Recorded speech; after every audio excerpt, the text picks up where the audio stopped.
Nous voici dans un endroit secret. Petit indice que je vous livre, nous sommes en direction du champ du feu. Mais chut, déjà à plus de 10 km de la maison. Et que cherchons-nous? De l'ail des ours. Il y en a tellement ici qu'il va falloir nous revenir quelquefois. Mais chut, secret endroit. Cette plante sauvage a beaucoup de succès. Succès justifié par ses nombreux atouts.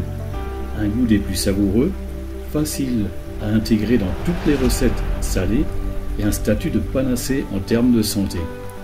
C'est pourquoi nombreux sont ceux comme nous qui parcourent les bois au début de l'année à la recherche de cette petite herbacée sauvage, car courte est sa saison. L'ail des ours peut être utilisé autant pour parfumer votre cuisine que dans un but thérapeutique. En effet, il montre de nombreuses propriétés médicinales. Il est réputé pour être dépuratif. D'ailleurs, même les ours sont au courant, puisqu'il paraît qu'au sortir de leur hibernation, ils se précipitent sur ces tailles sauvages pour purifier et revivifier leur organisme. Regardez cette eau, comme elle est limpide et propre. On voit à travers comme dans un miroir. Et ça donne envie de s'y baigner, enfin presque, il ne fait pas encore très chaud. Bon, revenons donc à notre ail des ours.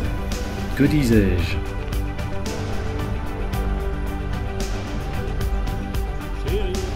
Il détoxifie le foie et le sang des toxines, notamment des lipides, et est donc connu pour protéger la sphère cardiovasculaire.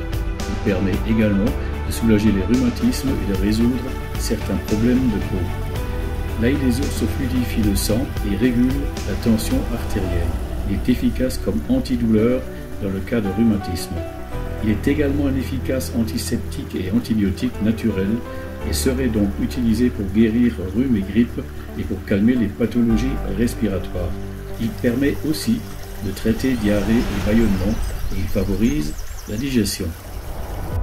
Important, l'ail des ours peut être confondu avec d'autres plantes à bulbes en dehors des périodes de floraison.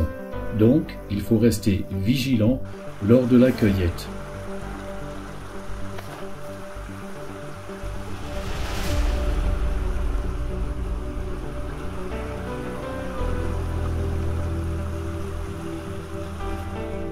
Attention au colchique, qui pousse principalement en plaine, mais peut se trouver en lisière de forêt.